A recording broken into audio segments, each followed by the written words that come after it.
আমাৰ অসমীয়াত এষাৰ ধুনীয়া কথা আছে, বোলে বুঢ়ী বামুণনীৰ ধন নিজেও নাখায় আনকো নিদিয়ে চাই থাকিবৰ মন।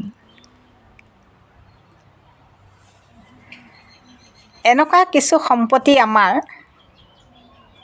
ঘৰত দম খাই থাকে, যিবোৰ আমাৰ কামত কেতিয়াও নাহে, অথচ আমি পেলাইও নিদিওঁ।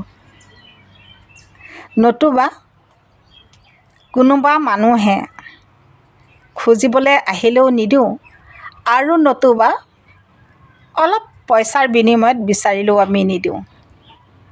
বৰ গা বেজাই যায় বস্তুটো দিব পালে।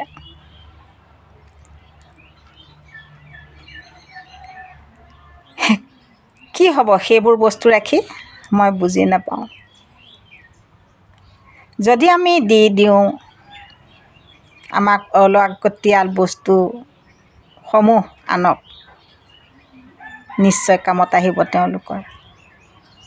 একোতো বেয়া কথা নহয়।